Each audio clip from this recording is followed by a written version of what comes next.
ఒక ఇష్యూ ఒక దగ్గర స్టార్ట్ అయింది అంటే దాంట్లోకి చాలామంది ఎంటర్ అవుతూ ఉంటారు, ఎగ్జిట్ అవుతూ ఉంటారు, ఎంట్రీ ఇస్తూ ఉంటారు, కొంతమంది కంటిన్యూ అవుతూ ఉంటారు. బట్ ఇష్యూ మాత్రం సోషల్ మీడియాలో నానుతూ ఉంటుంది.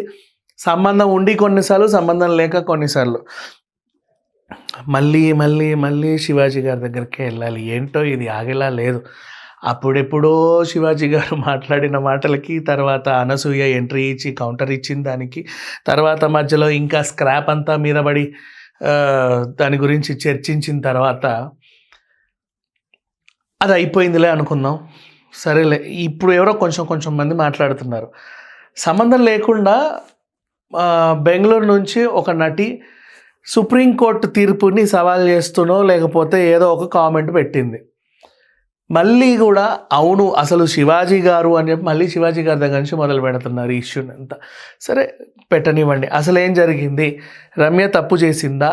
పురుషులందరినీ కుక్కలతో పోల్చిందా? అంటే యాక్చువల్గా సుప్రీంకోర్టు స్ట్రే డాగ్స్ పైన ఒక తీర్పు ఇచ్చింది. మొన్న ఒక అభిప్రాయం వ్యక్తం చేసింది. కుక్కల మెంటాలిటీలు మనం చెప్పలేము. అది కరుస్తుందా కరవదా అనేది మనకు తెలుసుకోవడం చాలా కష్టం. ఎందుకంటే అడిగితే నువ్వు కరుస్తావా అని అడిగితే చెప్పుద్దా? చెప్పదు. కుక్కలకి మాటలు రావు కాబట్టి అవి ఏం చెప్పవు. వాటి ప్రవర్తనని కూడా మనము డిసైడ్ చేయలేము. ఎంత డాగ్ ట్రైనర్స్ బాగా అసలు కుక్కల గురించి తెలిసి ఏంటి నెట్ఫ్లిక్స్ అనుకుంటా ఓకా అనే ఒక సినిమా ఉంది. ఓకానా ఏంటో అడవిలో కుక్కలు ఉంటాయి, మలేషియన్ కుక్కలు. వాటిని ట్రైన్ చేస్తారు ఒక రకంగా. సో అట్లా అంటే మరి ఆ లెవెల్లో ట్రైన్ చేస్తే తప్ప ఆ ట్రైనర్స్కి కానీ వాటి ప్రవర్తన అర్థం కాదు. ఎందుకు అరుస్తుంది, ఎందుకు. కొంతమంది పెంచే వాళ్ళకి బాగా తెలుస్తాయి. బట్ వాళ్ళ కుక్కను వాళ్ళు పెంచుకున్నారు కాబట్టి వాళ్ళకి అర్థమైపోతుంది అది చేసే అల్లరంతా కూడా. మరి స్ట్రే డాగ్స్కి ఎవరికి అర్థమవుతుంది? ఎంతమందికి అర్థమవుతుంది? Nobody can. నువ్వు కరుస్తావా అని అడిగితే అది చెప్పదు. నేను కరవనండి, మీరు వెళ్ళొచ్చు, ఈ దారిలో రోజు రావచ్చు పోవచ్చు అని చెప్పదు. దానికి ఏ లాంగ్వేజ్ వచ్చో కూడా మనకు తెలియదు. కాబట్టి సుప్రీంకోర్టు ఆ అభిప్రాయాన్ని వ్యక్తం చేసింది. అయితే జంతు ప్రేమికులు కావచ్చు, కుక్కల్ని ఇష్టపడే వాళ్ళు కావచ్చు, వాళ్ళ స్పందన ఎప్పుడు డిఫరెంట్గా ఉంటుంది. వీటన్నిటిని తీసుకెళ్ళి ఊరి బయట ఒక స్ట్రే హౌస్లో పెట్టండి స్ట్రే డాగ్స్ని అని చెప్పేసి వీళ్ళు అనుకున్న దాన్ని చాలామంది వ్యతిరేకిస్తున్నారు. ఒక్కొక్కరిది ఒక్కో రకమైన స్పందన. అయితే ఈవిడ నటి రమ్య తనేమనింది అంటే, యాక్చువల్గా రమ్య మాజీ ఎంపీ కూడా. గతంలో తన మాట్లాడిన దానికి ముందు వెనుక కూడా చెప్పాలి. ఇప్పుడు శివాజీ గారు మాట్లాడిన దానికి ముందు ఏంటంటే లులు మాల్లో జరిగిన ఇన్సిడెంట్ ఆయనకి అలా మాట్లాడించేలా చేసింది. ఇప్పుడు ఈవిడని మాట్లాడించేలా చేసిన ఇన్సిడెంట్ ఏంటంటే తమిళ్ హీరో మన బెంగళూరు హీరో దర్శన్, కన్నడ హీరో దర్శన్ తన మీద వచ్చిన ఎలిగేషన్స్ని బట్టి, తను ప్రవర్తించిన తీరుని బట్టి తను అలా మాట్లాడింది. అండ్ దీనికి పురుషులు అంటే రేపులు అంటగడుతున్నారు చాలామంది. రేపులు కాదు తను అనింది. పురుషులు అప్పుడప్పుడు వాళ్ళ మైండ్ సెట్ ఏదో అంటే పిచ్చెక్కి, మదమెక్కో పిచ్చెక్కో ఇంకేదో ఆమె ఉద్దేశం అదే. కొన్ని దారుణాలు చేస్తున్నారు, మరి మగాళ్ళందరినీ కూడా జైలుకు పంపిస్తారా అన్నట్టుగా ఆవిడ కాంటెస్ట్. తో దర్శన్ అబ్బాయిని బాగా అంటే కొట్టి చంపారు కదా, తెలిసిందే మనకు ఆ న్యూస్ అంతా కూడా. తను జైలుకి వెళ్ళి కూడా వచ్చాడు. తన్ని వాళ్ళ ఆవిడని ఇద్దరిని అరెస్ట్ చేశారు. అప్పట్లో సంచలనం.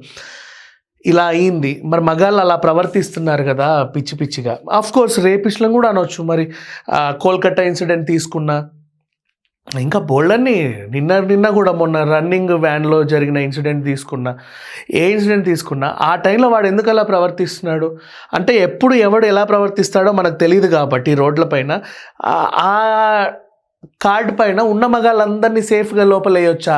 మానసికంగా కరిచే గుణం ఉందో, ఏ కుక్కకి కేవలం అరిచే గుణం మాత్రమే ఉందో మీరు జడ్జి చేయకుండా అన్ని కుక్కల్ని తీసుకెళ్ళి అక్కడ పెట్టడం ఎంతవరకు న్యాయం అనేది ఈవిడ కాంటెస్ట్. దానికి మగాళ్ళని కుక్కలతో పోలుస్తావు, how dare you this is అని చెప్పేసి ఇక పురుష జాతి పుణ్యపురుషులందరూ కూడా కదిలేశారనమాట. వీళ్ళందరూ కదిలి ఈవిడ్ని ఆన్లైన్లో ఆడుకుంటున్నారు. ఇట్లాంటివి ఏమైనా ఉంటే సంఘ సంస్కర్తలు వస్తారు మధ్యలోకి. వాళ్ళకు కూడా కొన్ని అభిప్రాయాలు ఉంటాయి, మహా అభిప్రాయాలు. వాళ్ళు కూడా వాటిని డెలివరీ చేయాలి. ఇట్లా డిఫరెంట్ కోణంలో డిఫరెంట్గా ఎవరికి పడితే వాళ్ళు స్పందిస్తా ఈవిడ్ని ఇప్పుడు ఆడుకుంటున్నారు. మళ్ళీ ఈవిడ అంశం తెర మీదకి వచ్చింది కాబట్టి మళ్ళీ పాత ఈ నిన్న మొన్న జరిగినవన్నీ తవ్వుతా వాటి గురించి కూడా మాట్లాడుకుంటూ ఎంజాయ్ చేస్తున్నారు. ఇక్కడ ఈవిడ ఎవరిని ఏమీ అనలా.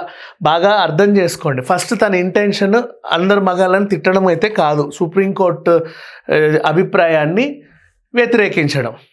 నెక్స్ట్ మగాళ్ళ మైండ్ సెట్ గురించి చెప్పింది కూడా ఆవిడ రేపులను ఉద్దేశించి చెప్పాలా. దర్శన్ ఇన్సిడెంట్ అంటే ఒక మనిషిని దారుణంగా కొట్టి చంపారు కదా, ఆ టైంలో నీకేమని వాడు కూడా మనిషి అని నీకు అనిపించలేదా అనే ఒక టైప్ ఆఫ్ ఫీలింగ్తో తను అలా అనింది యాక్చువల్గా చెప్పాలి అంటే.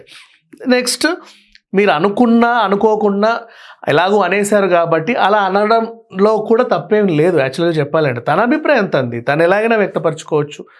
She has her own rights, అంతే, అంతమించి ఏం లేదు.